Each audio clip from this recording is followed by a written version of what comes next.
All right, so one of our favorites, because this is our last morning show here, Bradey and Walker. She's been one of our favorite guests for some reason. She listens to us. She likes us. It is Olympic gold medalist and Canadian Euro, Tessa Virtue. Yeah, she's got magazine covers that she's going to tell us about. We're always thrilled to have her on. Tessa, thanks for coming on the show, and so early. We don't think of you as a morning person, but you are. Where are we talking to you today from?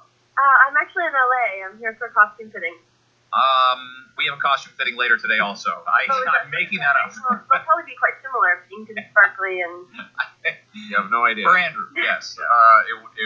It would be. We saw you post the other day on Twitter. It was the anniversary of the gold medal in Vancouver, which really, I mean, the farther we get away from it, the more I think the whole country's going to remember what a great Olympics, what a great moment that was. You said that is, I mean, far and away in your long career, the number one moment. Do you think of it differently now than you did even, say, a year ago?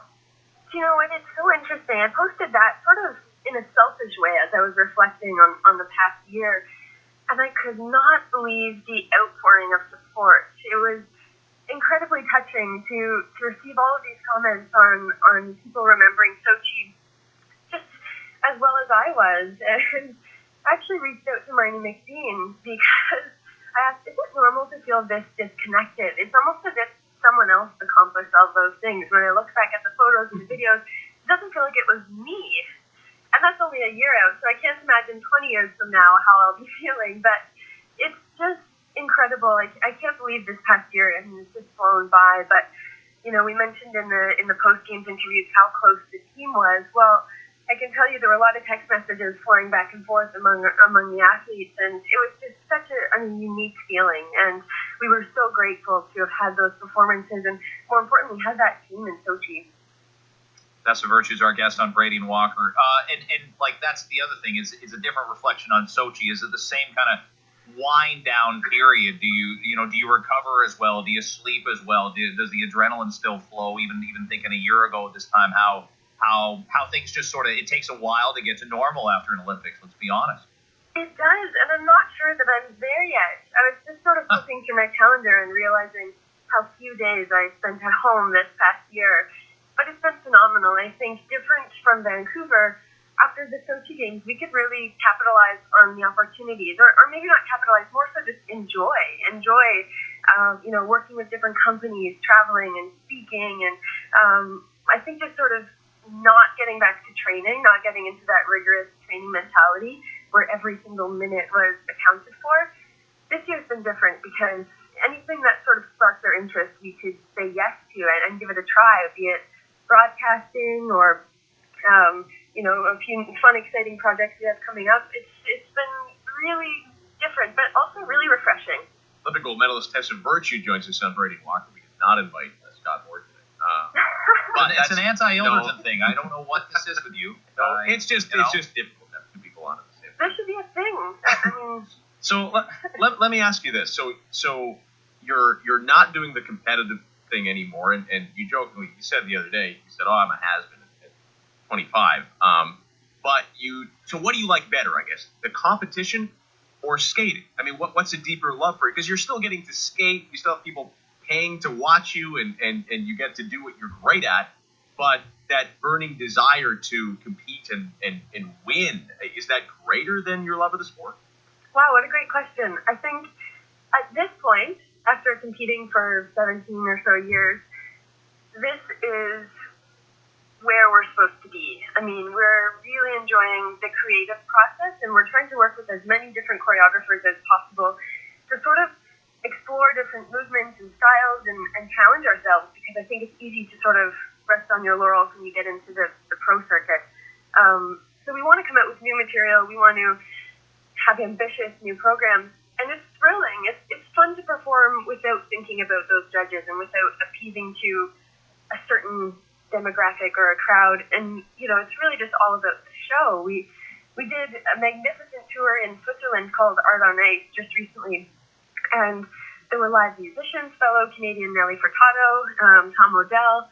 There were Cirque du Soleil acrobats and, fireworks. It was just absolutely incredible, and it was fun to be so proud of a production and take the ice to a sold-out crowd in Zurich or Lausanne, for 10 shows. I just felt like the luckiest person. So I'm really enjoying the performance side of things, but that said, depending on the day you ask me, I think Scott and I would probably agree that, we're competitors, and we miss that. So you'd be proud of us. So we're the classic New Year's resolution. Ever since January 1st, we've been in the Rogers Complex gym, and Bradey and I are just getting. I was in there way before January 1st, and we're just getting shredded like you wouldn't believe. Oh, that's amazing! I can't wait to see you guys. Okay, but we see. So I'm in the magazine store the other day, and you're on the cover of Strong magazine. And speaking of shredded, there you are. Is this? Are you embarrassed by that, or is that a passion for you too? Oh my goodness! Well, I'm certainly not embarrassed. I mean, working with the Strong team was incredible. They have such a passion for what they do, and I learned a lot about sort of the fitness world, which is so unique and different. But they're so committed to empowering women. The staff is entirely women, and it was such a fun process shooting for that. It's funny, we were supposed to work together before the Olympics, but of course there was just no time to do anything but train. So I was a little. You wouldn't even return our phone call. Yeah.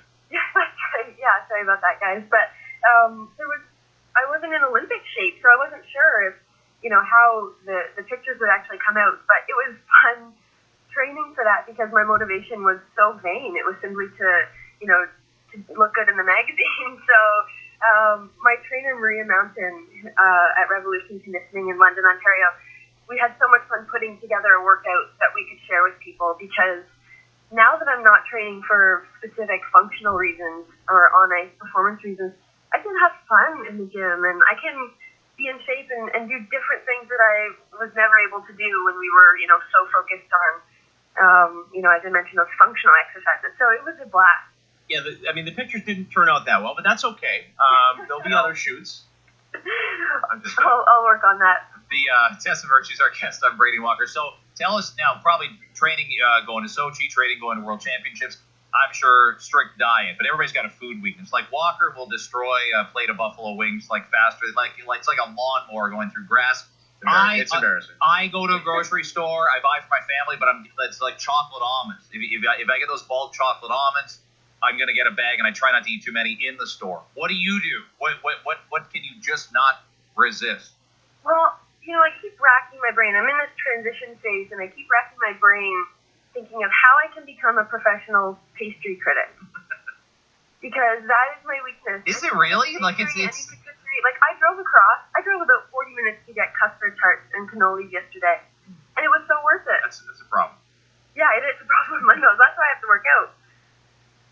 That is I don't want to say that's an unusual one, but I had a donut this morning just for the sugar rush. That was very bad of me. I got to work that off. That's a problem. Yeah, that is a problem. Well, we love talking to you, and you're one of our favorites. We've had a lot of fun talking to you over the years. And again, everybody does this with probably Hall and Oates and Simon and Garfunkel, but say hi to Scott. We should do it on our own. I didn't even call. Yeah, I know. Okay, thanks for having me on. It's always a pleasure.